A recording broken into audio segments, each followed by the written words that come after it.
Hello, my friend. Welcome back to Bible 101. If you're new, welcome to my channel. You can find the Bible 101 class or course on my YouTube homepage under courses. All right. So one rock solid Bible principle of interpretation is called the law of first mention. Now, what does that mean, the law of first mention? Well, if we are going to study any subject, we should search the Word of God for that very first mention of that word, and then we can find what the meaning and the significance of that word was in that context.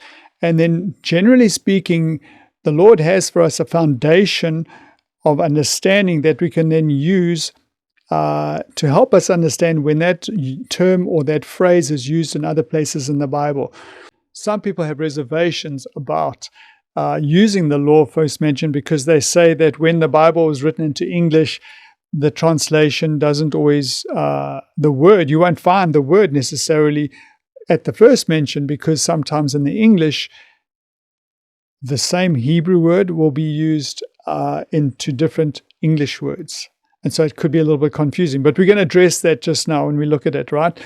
So right now in our course, in the Bible 101 class, we want to look at the kings of Israel. We want to do a summary of all the kings of Judah, the 20 kings of Judah, and the 20 kings of Israel. And it's fascinating. I can't wait to launch that. But I thought, let's do the law of first mention first, because we're talking about the subject of what? Kings. So what we're going to do is, in this little video here that we're doing right now, we're going to look for two words. The one is going to be city, and the other one is going to be king. And you'll see why in a minute. So the first time the word city is used in the King James Version, and I believe others, is that the city was developed by Cain. Now Cain, remember, he murdered his brother. And so just like today, cities breed evil. From the time of Cain, in Genesis 4, and the first city, the world descended until eventually God had to cleanse the world with a flood, right? So just from the surface, we're looking, point number one that we can establish as far as cities is that the first city was founded by Cain, who had a mark from God. Well, that doesn't sound good. And then there is a connection between the first city and the first murderer in the Bible. So my conclusion is that the law of first mention tells me that cities in the Bible don't start off with a very good record, and they seem to be getting worse and worse, right? They seem to be something that we should avoid. We have Sodom, and we have other examples to back this up, which we're going to have a look at in a minute. Remember, Abraham stayed in the wilderness and Lot decided to go into the city. And it was actually Abraham in the wilderness who had to go and rescue Lot, who was taken captive, who lived in the city. And cities are places where power can thrive and take advantage of people. And people can also be controlled in cities. And when powers can be evil, you don't want to be in a city, because then you're up for evil control. And it's very easy to control people in cities. Now let's look up the word king and see if God has a message that we can find using this method, right? I'll tell you what, it really gets interesting. I found things that I was surprised about. So don't tune out. Don't tune out. The first time we see the word king in the Bible, in the King James Version, is in Genesis 14, 1 and 2, with a story of a king of Shinar who joins with 3 other kings and wars against the cities and the kings of 5 other cities, right? And what they did is they looted, they stole, and there was violent, and there was aggression involved, unprovoked, and they took slaves and captives in this event, right? This was not good. And remember, Abraham went and rescued Lot. This is exactly the story that we're talking about. So what are the lessons for us that we can just look at without going very deep, just very much at the surface, right? For me, it's very interesting that the first mention of king in the Bible is the king of Shinar. Now, Shinar is basically Babel in Babylon. So this is interesting to me. I'd never thought that I'd find this. Point number 2 is that the first time the king is mentioned is also the first time that war is mentioned in the Bible. That's interesting. The first time the word war occurs in the Old Testament is in this instance with these kings of Babylon, the king of Babylon and these other kings. So we've already found that cities have a negative connotation. And here we are introducing war as well. Number 3, the story is not a very nice one.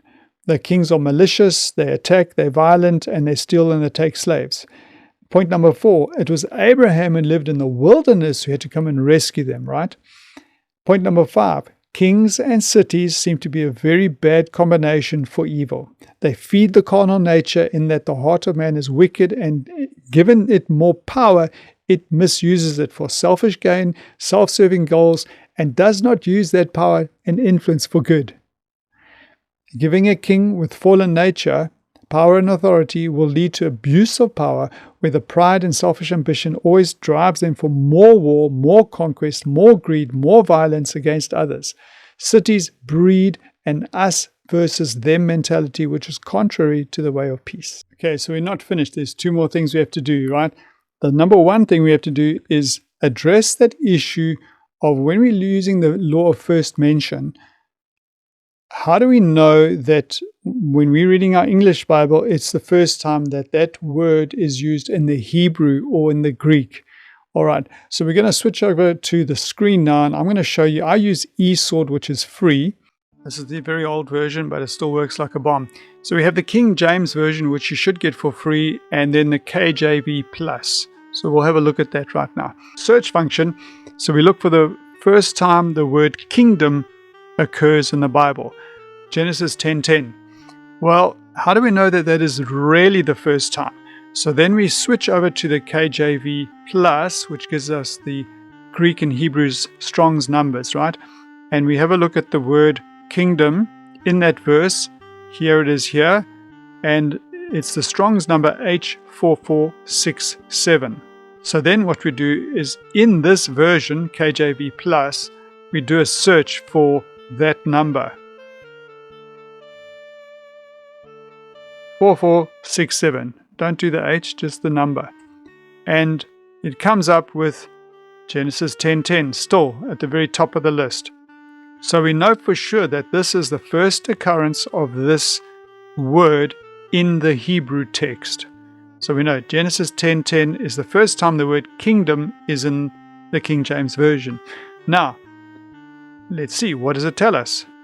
And in the beginning of his kingdom, whose kingdom? Nimrod's kingdom.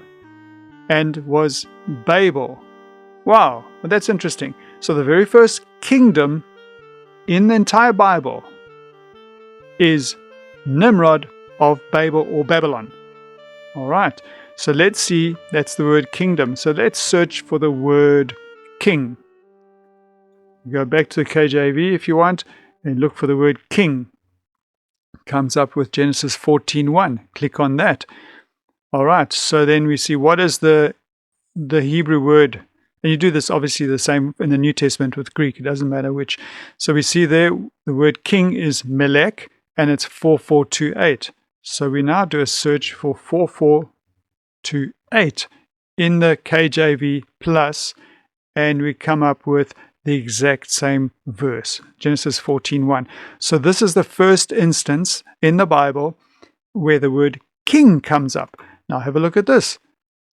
In the days of Amraphel, king of Shinar, and he joined up with these other kings here and did war. War, it's the first time you see the word war in the Bible.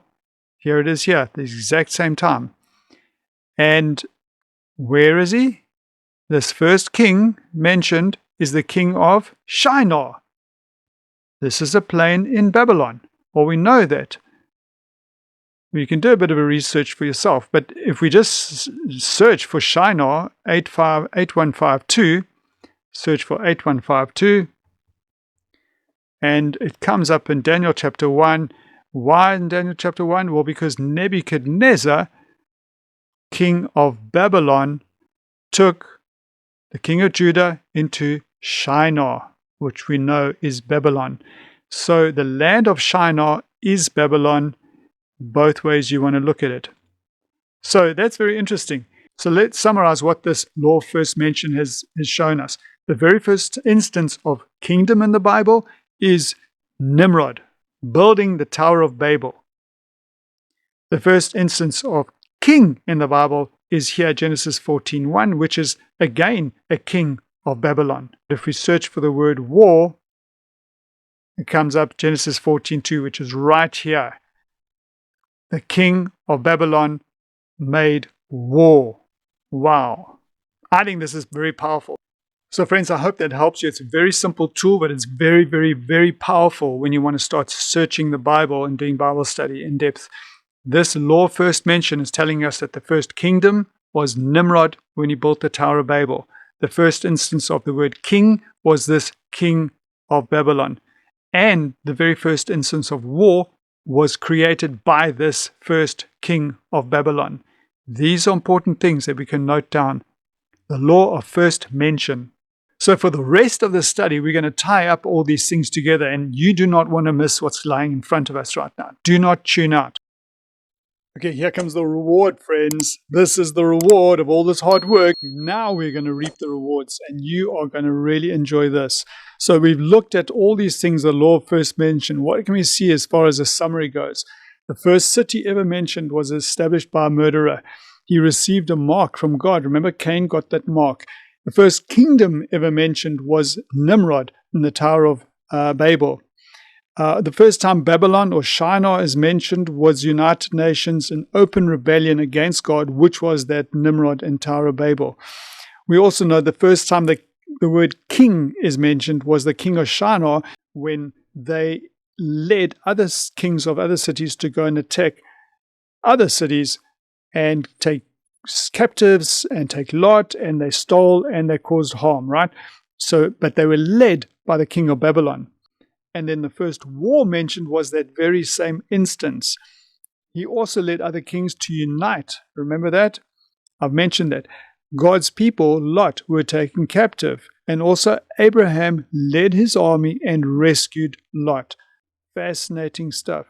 So now here comes the interesting things. If we've looked at this, and this is all at the beginning in the book of Genesis, what about in the book of Revelation at the end of the Bible? Do we see something similar to this? So let's turn to the book of Revelation, chapter 17. And John tells us, So he carried me away in the spirit into the wilderness, and I saw a woman sit upon a scarlet-colored beast. Well, what is a beast? What does this mean? Is it a very bad, evil man? Is it a supercomputer? What is this beast? Well, we let the Bible interpret the Bible. In Daniel chapter 7, he had a dream of 4 beasts. Now, he didn't know what they meant, but the angel tells him. So he told me, and made me know the interpretation of the things. These great beasts, which are 4 kings, which shall arise out of the earth. So the angel explains to Daniel that a beast in Bible prophecy is a kingdom. Well, that's fascinating. That's exactly what we study. The woman was arrayed in purple and scarlet, and adorned with gold, and precious stones, and pearls, having in her hand a golden cup, full of abominations, and the filthiness of her fornication. You'll know that purple is the clothing of royalty, right? Kings and queens. And on her forehead a name was written, Mystery, Babylon the Great, the mother of harlots, and of the abominations of the earth. I saw the woman, drunk with the blood of the saints, and with the blood of the martyrs of Jesus. So the question is, we know what the beast is. A beast is a kingdom. Or who is this woman? Well, Revelation 17 tells us. And the woman whom you saw is that great city which reigns over the kings of the earth. Well, this is amazing. What we're finding in Revelation chapter 17 lines up so well. It's incredible. We see a woman that is drunk with the blood of the saints. We see that these, remember, have received the mark of the beast from chapter 13 and 14. This woman is the great city, Babylon. So everything seems to be lining up. The earth wandered after the beast, just like the open rebellion of Babylon under the kingdom of Nimrod. We see Babylon and the woman rules over the kings of the earth. Well, that's exactly what happened with that very first time we mentioned of king in the Bible. We studied it there. She leads united world nations in a war on God's people. Just like happened in the Old Testament, it was the king of Babylon that led these other kings of cities against Sodom, etc. God's people are persecuted just like Lot, etc. was taken captive. And Abraham rescued his people just like Jesus is going to rescue his brothers and sisters. Incredible. So what we're seeing here is an Old Testament type. It's a story that's unfolding to become a prophetic symbol. And so we have in the Old Testament the type, the New Testament the antitype, or prophetic type and a prophetic antitype. So this is incredible how the story that we read in the Old Testament has a prophetic application in the New. This is incredible. I never expected to find the correlation between the first mention of city and kingdom. I was just going to study the kings of Israel and see what does the Word of God teach us. And what the Word of God teaches us, that from the very beginning of the Bible, kings are not able to rule. Human kings, whether it's King Nimrod, the Roman emperors, the popes, the Hitler, Mussolini, Stalin, Idi Amin, Shaka Zulu, or Lenin, power corrupts man's thinking. There's only one king. This study shows that the only king that we can trust with kingly power and authority is the selfless, sinless Son of David, the humble king who washes your feet. I don't know about you, friends, but I want to be in that kingdom. That is the king that I'll humbly submit myself to, because I know he will never abuse his power. I'd like to hear from you. I'd like to hear in the comments, who is this woman dressed in purple and scarlet, who's decked with gold, precious stones, pearls, has a golden cup in her hand, full of abominations, filthiness, and fornication. Fornication means falling away from the truth, falling away from sincerity and biblical doctrines. That's what happened in the Old Testament. So fornication, we know, is talking about a church. Which city has become drunk with the blood of the saints? This woman is the great city that rules the kings of the earth. Which city, when it speaks, that all the nations of the earth listen? It's not New Zealand, Australia. Who is it? What city is it? Tell me in the comments. I'd love to hear your opinion. Well, friends, I hope you've enjoyed this study. I've really enjoyed it. I've learned a lot as well. So if you think this is something worth sharing, then please do. We have a little time left. Please share this video with all your friends. Thank you so much. God bless you, and we'll see you on the next one.